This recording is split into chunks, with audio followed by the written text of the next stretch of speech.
Howdy ho, howdy hey, guys, gals, and non-binary pals, it's me, your father, back with the milk and still disappointed in you. What makes a hero?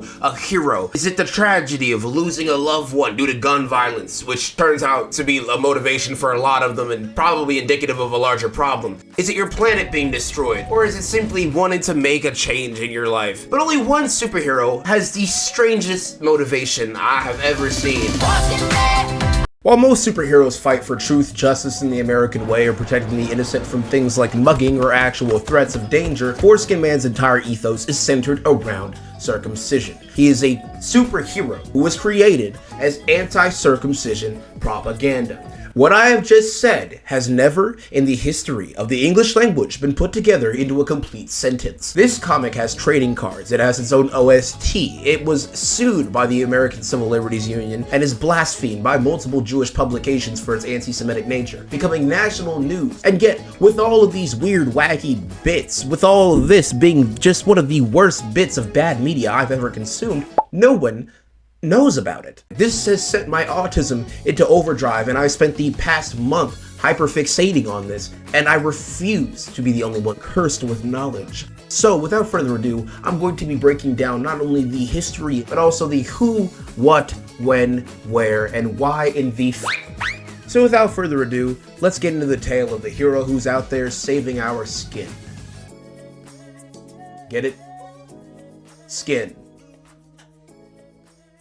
Like the one that grows on your...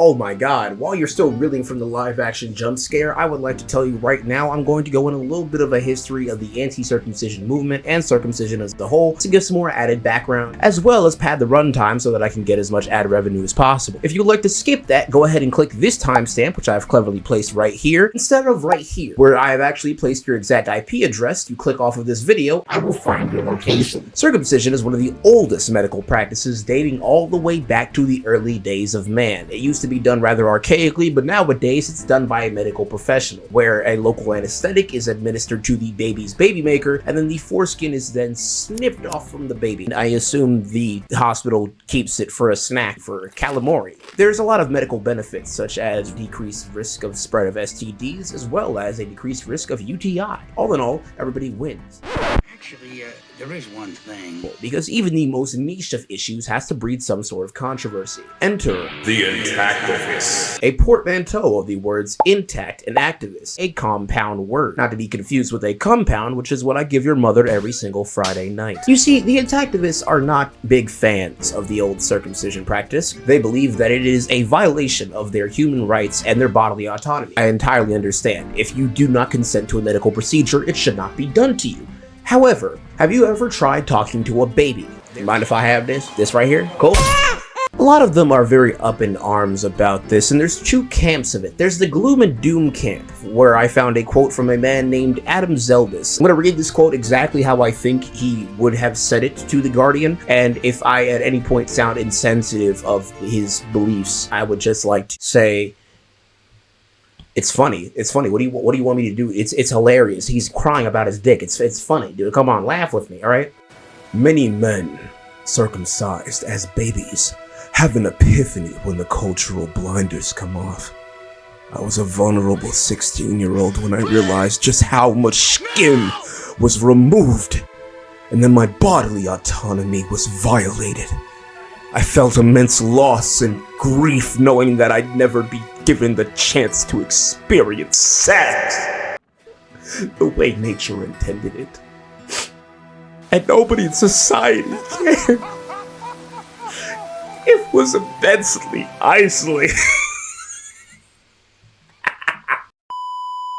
I'm sorry. I'm sorry. Like, it's just like, dude, you don't even remember this. Like, why is this back? He's like at a urinal one day in high school. He's just like looking. He's like,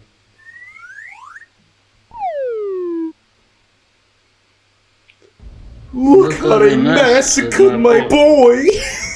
But then there is another half, the positive PP paladins, as it were, who decide to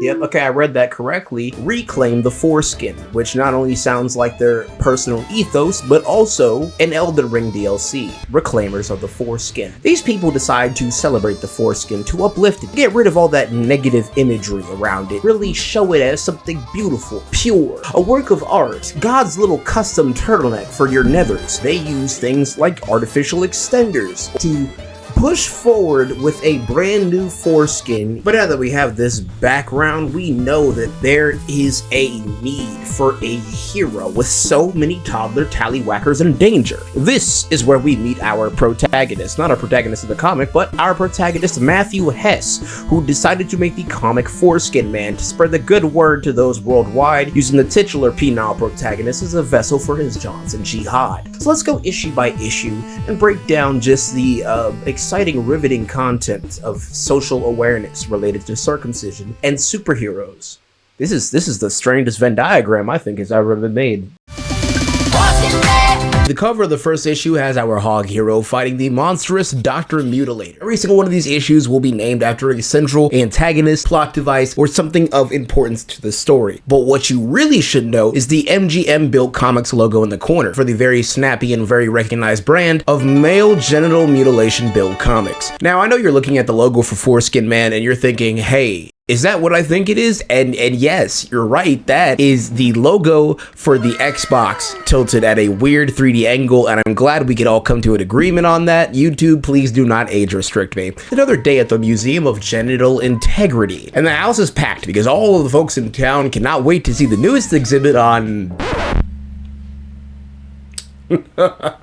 Miles Hastwick, a man with the same initials as the author, so he's definitely not a self-insert, is the owner of the museum, showing off the display. Now, my honored guest, I'm proud to present you with our inaugural exhibit, a classic example of infant circumcision. I think that's the voice. I think that's it. That sounds heroic, right? I cannot show this, but if you will pay attention to the stock footage I have on screen right now, you will see that this piece of paper is being cut by the scissors. Go ahead and replace the paper with a baby's penis. You're welcome. Later on, while socializing with friends, they tell him how horrifically fucked up that whole exhibit was, which rightfully so, because it made this woman go completely blind. This is a problem that is in the whole rest of the comic, because randomly there's some fucking blindness poltergeist demon afoot coming around and snatching up people's eyeballs like, who's that for me? Thank you. The fight against circumcision is not merely fought on the front of the museum, oh no, because Miles has a secret weapon. Down beneath the confines of the museum's basement, he has a secret cave where he slips into his alter ego in the war on skins. The war skin on foreskin. Foreskin Man. Is it safe to have an underground lair in a place that's like near sea level and also just like repeatedly plagued by earthquakes? I don't know. And I'm not a California guy. I don't know. I live in Texas. Texas is cool. Better than California. Very sorry about your fires. Later on at the General Hospital, which I feel like could have been named the Genital Hospital, but fuck it, I'm the only one who thinks of comedy. A gigantic woman, because I mean seriously, look at the size of her compared to this bed. This is incredible. It's holding her newborn baby, Orlando. And Orlando, for some reason, has a full set of teeth. I have seen JoJo's Bizarre Adventure, Orlando. I know what you are. You will not fool me.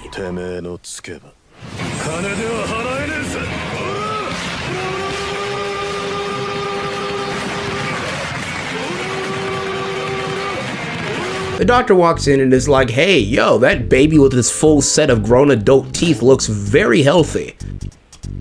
Give me that foreskin. The mom doesn't want to because obviously that is just a really weird request and wants him to make the decision when he's older, like he's Carl from that one episode of Shameless. But as she tries to leave, he shuts the door on her escape and he transforms into the monstrous potato Dr. Mutilator, a villain with the most eerily specific gimmick outside of Gotham City. Overhearing the commotion from the hall, Nurse Jenny pulls out her Teen Titans communicator and phones up Foreskin Man because he's the only man who can save the day. Real quick, just out of curiosity, how does this work? Does he give them the phone? Is there like a hotline they call? Is it like a subscription service? Also, who builds these? Anyway, with a rip of his goatee, he suits up and heads off to the scene of the crime, which is a good time for me to mention right about now that Foreskin Man has absolutely no powers. Only thing he has is spandex, a lot of money, and a pair of jet boots. So how does he rocket through this window right here and not be reduced to Swiss cheese?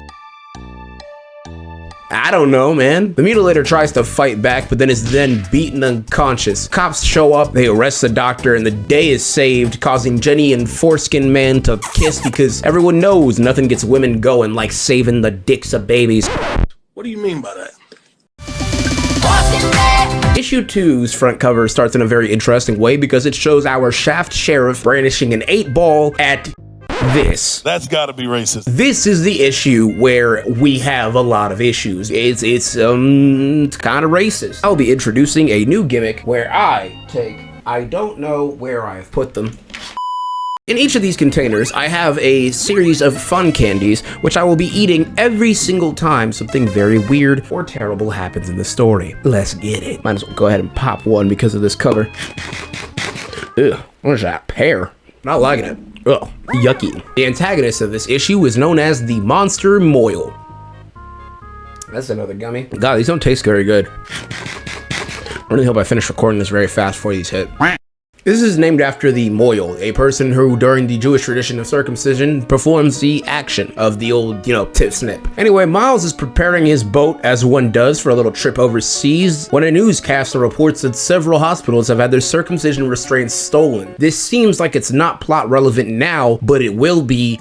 That's a surprise tool that can help us later. Partying on his boat later on with the world's most square man and Cyclops from X-Men, the blindness demon resurfaces and claims 2 more lives. It also impregnates this woman with Shumagar, the Destroyer, a harbinger of evil which will herald a generation of darkness for years to come. All hail Shumagar. Numbing the horrors of blindness with alcohol is the only recourse available, as he hands a woman a drink. Good thing that she's blind too, because I would not want to see why in the fuck Miles has suddenly contorted into the physical proportions of absolute Batman. What is wrong with you? Why are you so stumpy? Ew. Anyway, this bitch is named, what is it? Maya? Yeah, the bitch is named Maya, and she has nothing but glaze for this man Miles, because the new exhibit of salami slicing that he's got at the museum has told her sister not to circumcise her nephew, who is named Glick.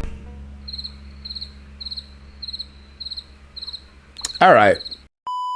Jeez. Oh, okay, so I've done a little bit more research, and it appears that Glick is a name which is derived from an ancient tongue, which when translated to English means a son that I will never love, and I want to know that he was a mistake. There's only one issue with the whole aspect of the circumcision. Oh no, she's single?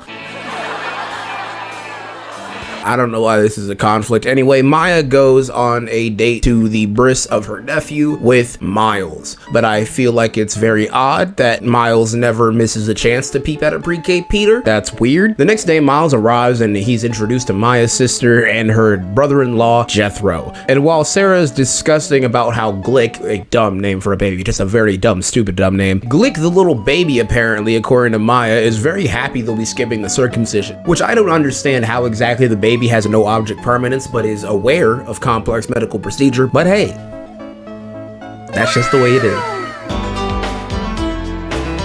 Anyway, Jethro is not happy that this nigga Miles has intruded on their whole family fiasco, which is a very, very reasonable thing to do, because who in the fuck are you? You are a complete stranger who has come here to see my baby get his dick cut the fuck up. Stranger danger. Maya appears to be equally socially tone deaf, because she starts talking about how Jethro gives her the creeps and how she begged her sister not to marry this nigga. But if I am to be quite frank, it feels,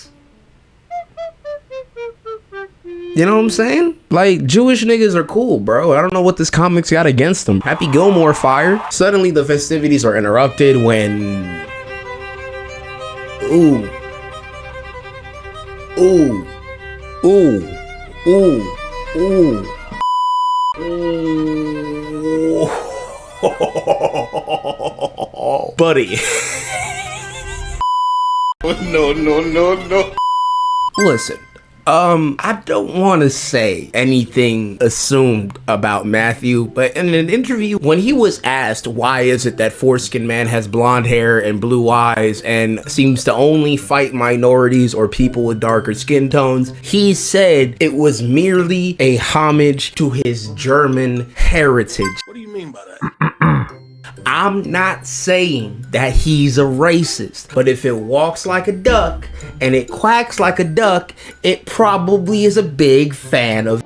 Say hi I'm just saying, it's a little bit weird. This trio of Jewish caricatures is really dead set on doing the one thing that any evil guy in this feels the need to do. Always foreskin. It's foreskin every time. It's never anything else. I would prefer if niggas started committing mass murder over this, because the foreskin niche just seems like a bit of an oversaturated villain market, but that's just me. Like, even though this comic is haha funny and we're all like, haha, Lamau, look at the penis man. The penis man is here, saves the day, the penis man. I feel like there should be no reason why anybody should have their social identity, their culture made fun of in a light like this and portrayed as bad people. I understand exactly how they feel, because I, as a black man, have seen the following clip of Always Sunny. When was the last time a white lady pick up after you when you threw your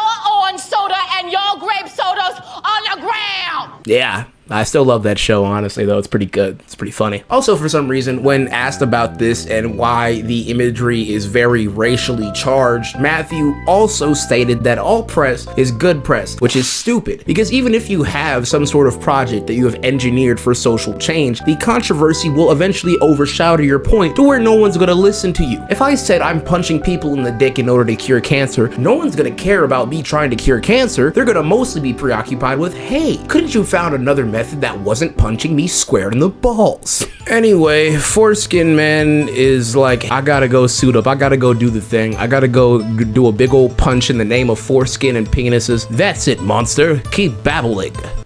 Yo, what the fuck, yo, that's gotta be racist. Foreskin Man chunks an 8-ball from the pool table, throwing the scissors from Moyle's hand. I don't feel comfortable calling him Moyle, so for the rest of the story, I'm going to call him Dave. Sarah goes to save her baby from non-existent danger, but is tackled and knocked out by one of the dudes present. With her consciousness fading, she tells Foreskin Man to find Tia Cumming. Jesus, what the fuck named these people, man? You think you won, Foreskin Man? Jethro wants Glick circumcised, and I'll keep coming back until his foreskin is mine. If I give him a silly voice, the racism doesn't take a hold of me. He's right, Foreskin Man. It's just a matter of time. I swear P. Diddy had to have co-wrote this dialogue, bro. This shit freaky as hell. So he flies off with the child to deliver him to the Intactivist Underground, a rebel group of freedom fighters waging a war to protect foreskins everywhere, with Tia saying that they will raise him as their own. What Jethro and Moyle said, sorry, Dave, was very out of pocket. However, I would not leave this little kid. Look at these people. Does this look like a stable group of individuals to you? No. I mean, he's gonna grow up with the most weirdly specific trauma. I mean, look at this shit. This shit is already aging him. He's not doing well. Andre the Giant over here gets on his motorcycle and they get the circumcision restraints from earlier. Remember what I said, foreshadowing, and they burn this giant effigy of them. These niggas are insane. This little dude is, oh my god, he'll be dead by morning.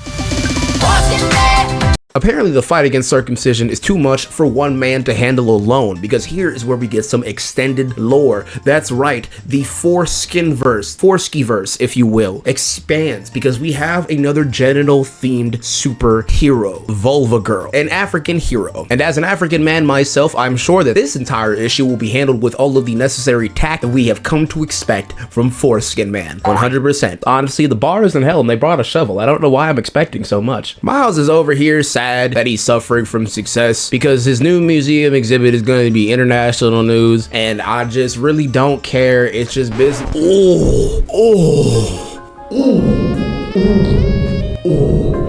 Woman. That is shit. I'm not gonna lie. Never mind. Okay, look, this is gonna be great. This is gonna, I'm locked in. This is Ahira Camille, not just named after my favorite Lil Wayne song, but Camille here is trying to enlist the help of Foreskin Man because there is a ruthless warlord in her village forcing all of the kids to be circumcised. As far as crimes committed by African generals go, That's really low on the list. The warlord is quote unquote a ruthless circumciser, which yes, will be my new gamer tag, that has inflicted horrible maiming on all the kids in town. It has kidnapped her son to do the same, so she wanted to call up Foreskin Man in order to save her kid. Camille had moved from Kenya to the US, and the general came to the US, stole her son, and brought the son back to the village to be circumcised. As to why the guy didn't just circumcise him in America and then dip off to go do rest of the warlord things, I don't know. By the way, the villain's name is Gitinji. I am probably mispronouncing that, but that means butcher when translated to English. Google Translate, creating all of your OCs since 2011. Miles boards a plane to Nairobi, and I mean, he could definitely fly there with his jet boots and get there faster. Why not go through the thrill of TSA? It's not like lives are on the line. His cab driver turns out to have set this man up because men begin to surround the vehicle. Miles tries to change it to his alter ego, but with his assailants hot on his trail, the odds of him saving those child penises are slim to skin to none. I was trying something there, it didn't work. Wait, they're all engulfed in a purple aura and then knocked unconscious, for he has been saved by none other than Vulva Girl. And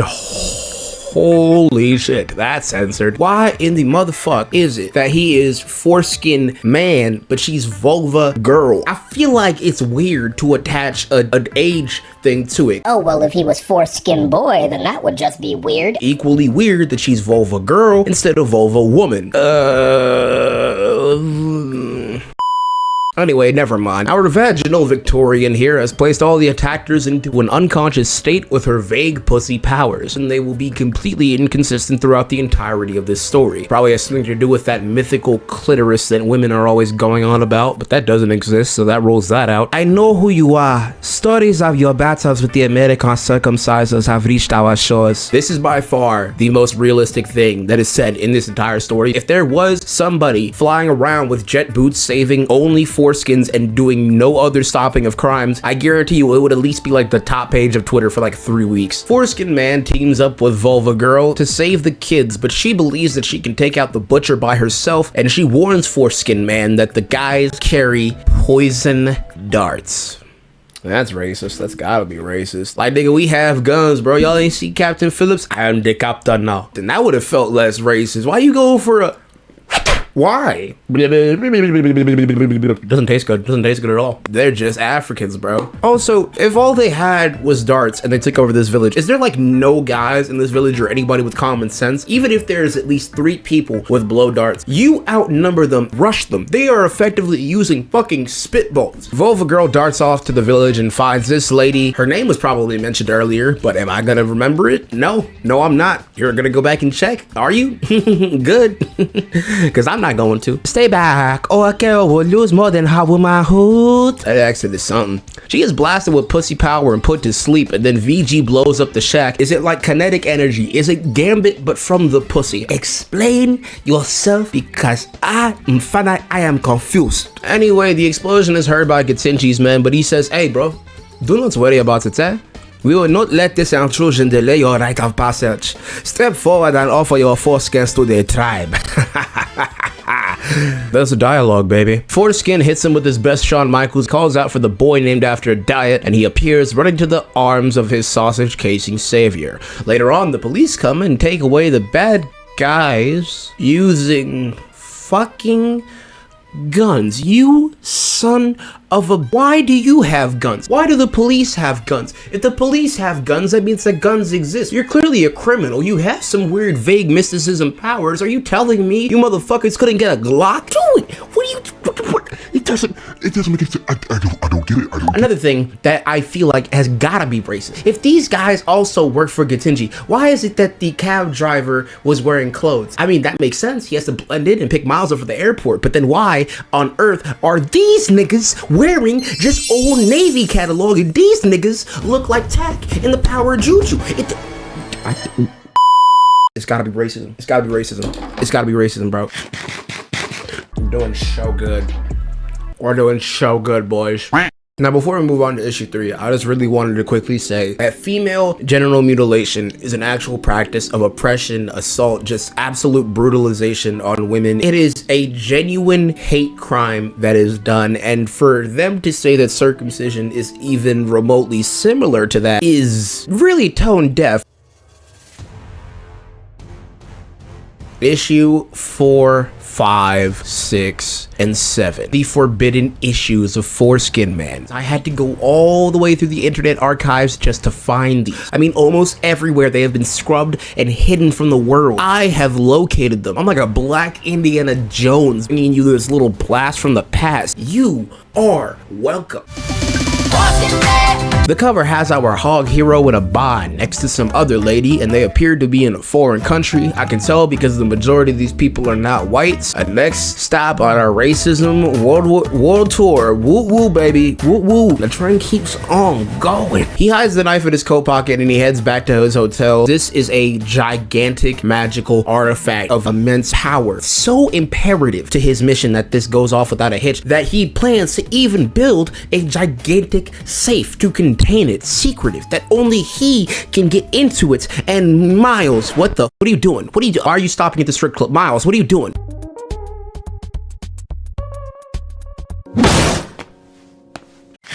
I have to wake up in the morning and edit this. Let's hope I wake up at all. Anyway, there's a belly dancer in here and her name is Layla. She's plot relevant because she's the single mother of this boy Murad. And being the little boy in a Foreskin Man comic, you can already tell that his foreskin is in immediate danger. She's the daughter of that guy that handed off Miles the knife, and she's so happy. She just starts busting it down for Miles. I'm talking just straight up. Bend that ass over. Let that coochie breathe. Shake that ass, bitch. Damn, bitch, she working on it. She working on, what am I doing?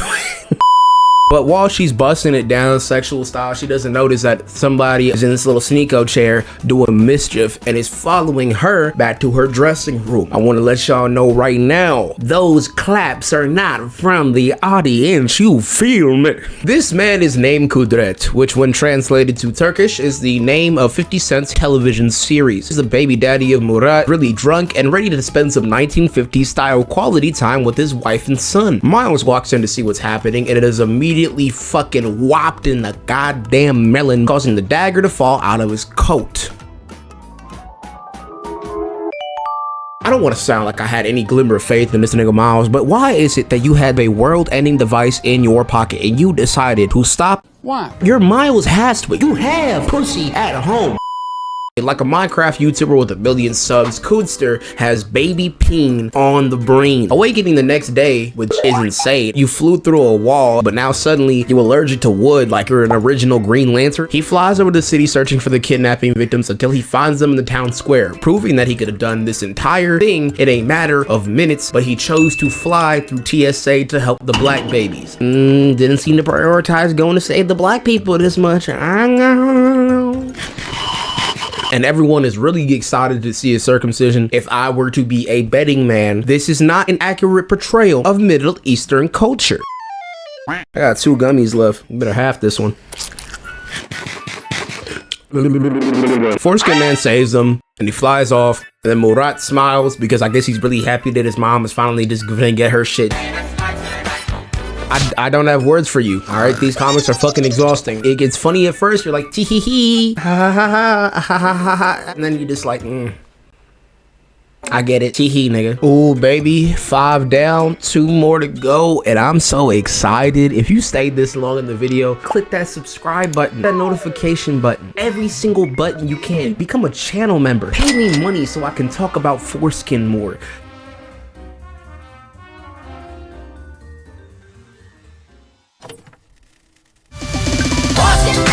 Look, issue 5 is kind of crazy. Between you and me, I think Matthew done went bougie on her nigga. I can't lie. He's got all the shit he hasn't had this entire book. Shading, anatomy, some perspective. I'm impressed. The bar was in hell and we brought it up to like here. This company called BioFlesh, is the antagonist for this, and they are making worldwide headlines because of their newest wrinkle removal cream, composed of the finest infant foreskin. I do not beg, I do not request, I do not demand. I am obligated to who you're fucking pardoned. Like, how do you even justify that, bro? What is wrong with you? Cassandra is the name of this bitch, and she tells him that their skins were taken by Aurora and Miles. You don't remember Aurora, the one that went blind in the first issue? She was there for like 2 panels. She doesn't really matter, but she's relevant again. They've been sabotaging this organization for months, trying to put the real kibosh on their whole foreskin slinging actions. The Dick and Balls convention is here in town when Miles' museum of CBT decides, I want you to put the word out there that we back up. Aurora comes in with her new baby, Cheeto, named after the best chihuahua I know.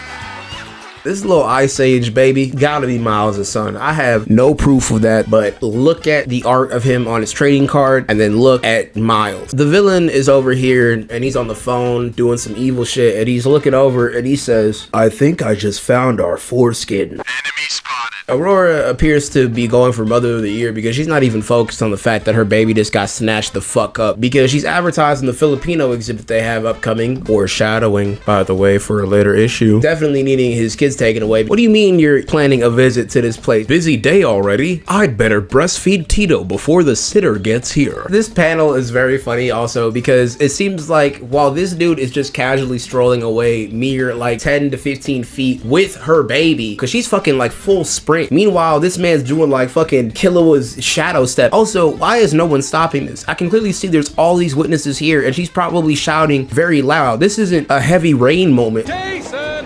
Jason! Jason! And nobody knows what the fuck happened. Dude is openly power walking past all these people and no one's stopping him. Fuck them kids. Fuck the kids? Yeah. She comes outside and this henchman has a laser sight. This nigga is garbage. You are in broad day and at point blank range. If you miss here, it is because you are garbage. Max is over here threatening to have her arrested because all of her foreskin stealing has hurt the bottom line. Well, you got me. By all accounts, it doesn't make sense. For one, he is illegally taking the medical waste of children. I took his for myself. He openly took a child that was not his in front of a plethora of witnesses and security footage, and he's holding a mother and son at gunpoint in broad day. Of all of the crimes leveraged against Aurora, there's like 50 more of them for you. There's 2 parts in this 2-page spread that I think are really kind of neat. A pinup spread of Aurora. I do not know who would want this. The real brain feast here, Foreskin Man OST. Never adapted to an animated series, the furthest it has ventured into other mediums has been trading cards, and yet this motherfucker got theme music. I mean, just listen to these incredible lyrics. I can't believe no, you put cutters away, but a girl still needs time for foreplay. Foreskin Man, I need your loving tonight. It's the only thing that makes me feel right. Foreskin Man, I want that slip and slide. Won't you please come glide inside? The Foreskin Man theme song is sung by Vulva Girl. Not only is Vulva Girl very fascinated by Foreskin Man and his Dick and Balls for Children related efforts, she decided to record a song which then exists in universe because in a later issue a villain has it as his fucking ringtone. He goes all the way up to the amusement floor, a place that he has. I don't know why he would have that as a grown-ass man, but sure, why not? Do what you want with your own money. Why does he have this vehicle? He could have just driven a helicopter. A helicopter would have been less conspicuous. Max cuts the seatbelt and then lets Aurora fall to her death, a plan that I feel like is very stupid. Well, how are you going to explain that? They're going to see she fell from your building, you dumbass. They're going to be like, how did you not notice this lady jumping for your building? That was security footage too. Isn't that a little odd? Forsky watches her fall for a little bit and then swoops down to save her. And then Max tries to tell one of his henchmen, quickly, circumcise that boy. Like, why not just kidnap the kid and just already do it? This whole plan is starting to make me angry. It is making me ask questions when there will be no answers. Max is over here like, this shit ain't nothing to me, man. My money longer than James Cameron. A little while later, they're gambling in a casino, playing blackjack or whatever game it is, and they're talking about how Max just got away. But it turns out, somehow, they got a picture of this nigga committing his crimes.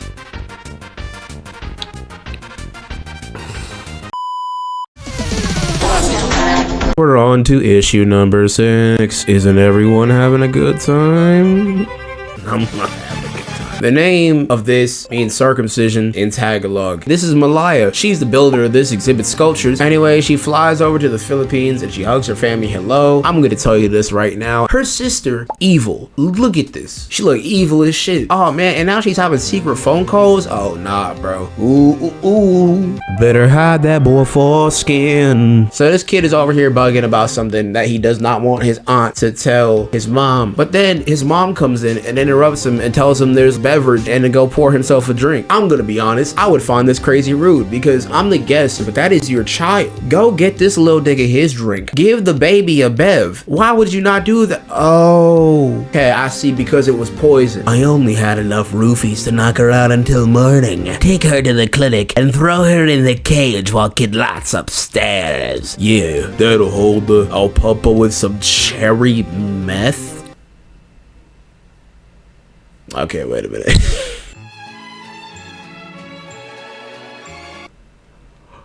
Yo, you niggas got flavors? I see why meth addictive, bro. The New Mexico niggas didn't know what to do when Walter stepped out with that blue raz, nigga. Oh my god, they were tweaking. Tight, yeah. It's like Willy Wonka. Willy Wonka's work factory. Oompa loompa dooba dee doo. If you a hop nigga, I'ma shoot you. Next day, evil mom is over here getting the kid ready for the shaft shaving. Don't you want to look handsome like all the other circumcised boys? Be brave for mommy. I'm gonna be honest, like I feel like there's at least one of you in the audience who was like, ooh yeah, I'll be brave. You're sick. You're weird. Weird, buddy. You're weird. We go over to the clinic, which is actually a slaughterhouse because narrative subtlety is dead, you fucking nerds. And I don't know why the mom put on this nurse costume. I guess it's like to show that she's crazy or some shit, but I'm gonna be honest, I don't care. I don't care. Am I being driven insane? Because I think it's happening in my brain. Get out of me! Get out of me! Good morning, everyone. Are you ready to have your pencil sharpened? I get it. You can tell I'm just like, wow. Almost done. Every single part of this page is awful. I'm at a point where I have seen so much in this book. I have suffered every single bit of its pages. Awful. It's just racist. It's just stupid. It makes no sense. There's no real world building. There's no narrative structure. I just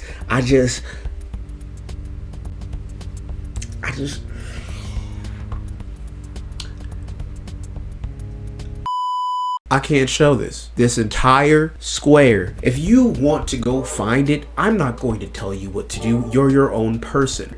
To really translate what's on here, there are hundreds of kids getting just it makes no purpose. It feels like shock value just for the sake of shock value. So once again, the day is saved thanks to Mojo, Buzzy, and him.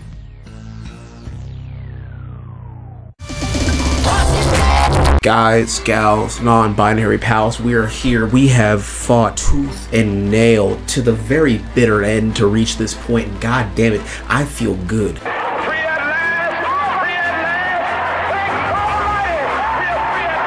I feel great. I feel better than I probably will by the time that my kids are born. I reached the end of these stupid comics, and I survived with not a single bad thing happening to me. Incredible.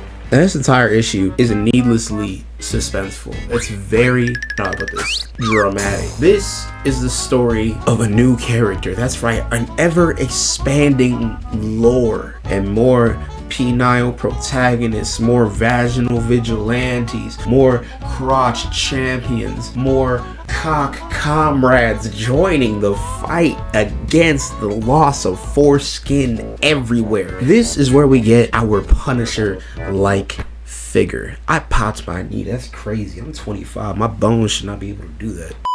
Anyway, let's just get this over with. This story is called Blowback, which is not just the name of my Friday night rendezvous with your mother and aunt at the same time. Whoa, and we have a new protagonist. Give him some like edgy theme music, like right here. Just like Butterfly in the sky. I can go twice as high. My name is Donovan Tracer. You're probably wondering why I'm doing this. Let me enlighten you. 37 years ago, you welcomed me to this world with a circumcision and a snarl. I wasn't abused. For a while, I just blocked it out. I had a pretty good, normal childhood. Life got more complicated as I grew older. It soon became obvious that something wasn't quite right.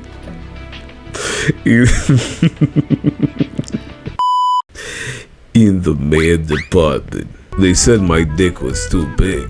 It's a problem I have commonly. Everybody says, hey, whoa, Donovan, Donnie, stop walking, stop big dicking around. They told me, stop big dicking. I say, I can't, cause my dick is too big. That's because when you cut off my foreskin,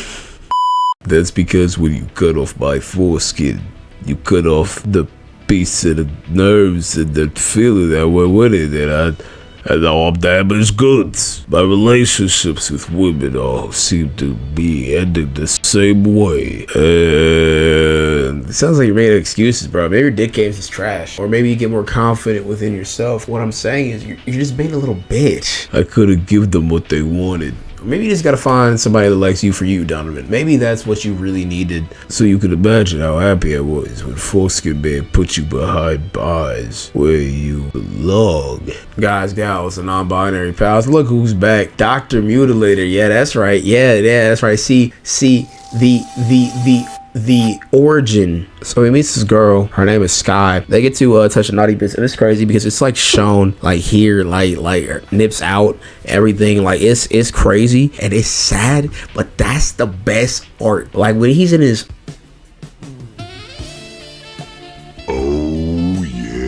freak bag, you feel me? Like he's in that freak bag. Eventually we moved in together. Sky even taught me how to partially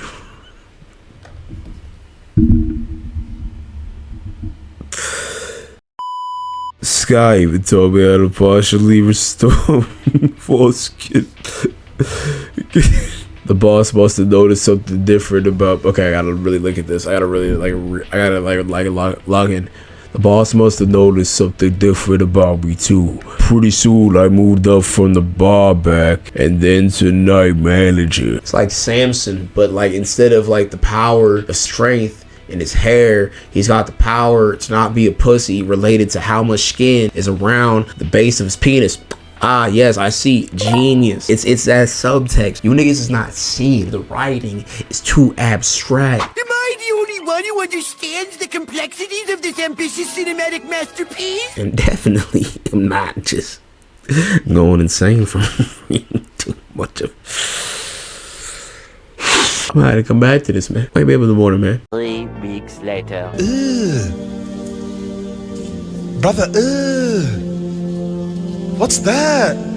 I got about halfway through taking my braids out, and then I realized I had not finished this video yet. Let me do something a little fun, a little wacky. I'm gonna take my braids out, and at the same time, we're gonna go through the rest of this comic together. Hopefully, it's finished. I'm out of gummies, so hopefully this doesn't get any worse. It's probably gonna get worse, but I'm just asking it nicely to calm the fuck down. The boss must have noticed something different about me too. Pretty soon I moved up from barback to bartender and then on to night manager. Let this be a lesson, kids. If you're circumcised and you haven't been promoted yet, it's probably because your lack of foreskin is really holding you back. I look insane right now. Holy shit. I'm like Two-Face. But if he grew up in fucking Inglewood, I guess you could say that the world was really starting to go my way. Until you came along and ruined it again. Edric. Nigga, why is your name Edric? This isn't Cedric the Entertainer, actually. This is Edric the Amuser. I don't know why he's free on parole. Like, this seems like a gross miscarriage of justice. I pretty much blew a gasket after that. I got into my head that I needed to take you down. This guy kept on telling me that we should work within the system, that we should find a way to lock you back up without resorting to violence. I don't really like to make the argument that all superheroes should kill. However, I feel like it is very much justified within the case of Foreskin Man, because in this world, the foreskin agenda, the pro-circumcision lobbyists are just so incredibly ingrained in society that a monster like fucking a mutilator was able to just walk free. No thank you. This shit would not fly with me, no sir. Oh, me? Nothing. It's just my twin sons, Smith and Wesson, bitch ass. But if Foreskin Man couldn't keep you in jail, what hope did we have? I wouldn't let it go, and Sky finally decided she'd had enough. That was 6 months ago. Things went downhill after that. From there. And then one day, Fate played his hand. He will come right to me. Today it was announced that Dr. Edric Griswold, really fucking dumb name by the way, will be the keynote speaker at the Pediatrics Annual Conference in New Orleans. Okay, why is he being invited to be a keynote speaker? There are so many HIPAA violations this man has done. It is insane. One of the main rules of being a medical professional is that you are supposed to do no harm. And that nigga was doing a lot of harm. They called him Dr. Mutilator, not Doctor. Very nice man, understandable, have a good day, took real great care of my kids, and I got in and out, thank you, Zoc Doc. Plans quickly fell into place. Now all I need is the sky, in case there are any witnesses. I think I'll call myself Blowback. You went into a costume shop in the French Quarter and you bought this exact specific combination of items. I'm fairly certain they will very easily trace this back to you. I'm coming for you, Edric. I got the phone number to the cabin where you were staying from your assistant. I told her I was an old colleague of yours. Honestly, if I'm Dr. Mutilator and I make it out of the situation, that bitch is fired. Cool. With that, it wasn't hard to track down the address. Okay, so this man is going through a residential area, brandishing a sawed-off shotgun. Anyway, he goes up to the fucking window, and his plan is to wait for Dr. Mutilator to come back and then kill him. Anyway, he's over here whistling a tune. I assume this is the Foreskin Man theme song, and he's over here gutting a fish. And then this guy's like, hey, turn around, Adrian. Are you here to rob me? I'm here to deliver justice. Let me guess, you must be one of my former patients. Say goodbye, Edric. And here we have Foreskin Man doing his textbook I am completely useless fucking stance, because he's just leaning against the wall. This has been a lifelong vendetta that Donovan has had against Dr. Mutilator. And here's this guy just... So, you're thinking about doing a big murder? That's not very cash money of you. If you don't grab this fucking gun, apparently Foreskin Man was told by the wife of Donovan that he would be here, which I guess makes sense because he's sleeping with every single female protagonist that is in this. You know, the wife of Donovan, pregnant one that he brought for some reason to the house of the criminal psychopath. You could have just FaceTimed the nigga. Why did you... Why did you bring her here? You can't keep getting away with it! You know, this is all very touching, but I think someone's water's about to break. Duty calls!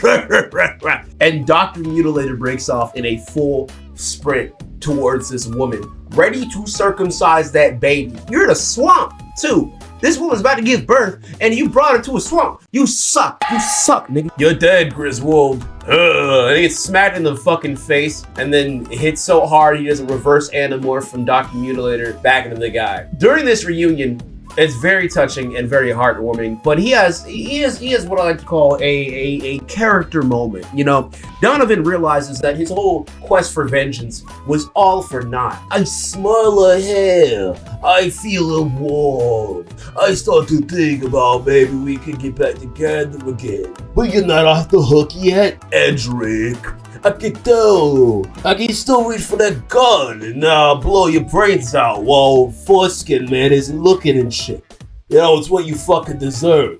I guess I have to decide who I want to be.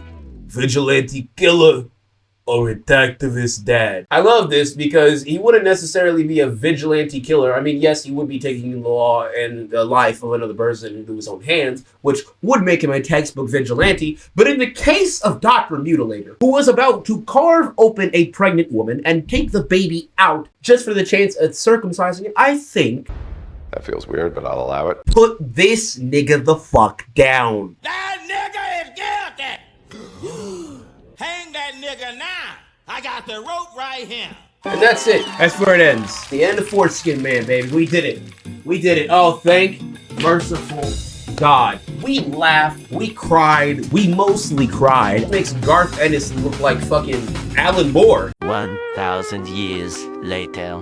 Hey everybody, it's Tari from like about several months in the future from the time I recorded this video. I took a very long time to be able to finish this, and it was a lot of research, a lot of scripting, a lot of rewrites, a lot of editing. So very much editing, but I really enjoyed getting to dive into this very terrible comic, and I hope to never ever see more of it again. If you enjoy things like this, go ahead and hit that subscribe button and turn on notifications so you never miss a vid, and I'll cover more obscure comics or characters that you want to know about. You got some suggestions? Leave them down in the comments below. Anyway, I appreciate every single one of you, and we will be coming back with more videos more frequently, and that's about it. Stay awesome. Stay uncircumcised. That's weird. I can't say that. But anyway, love you all. Peace.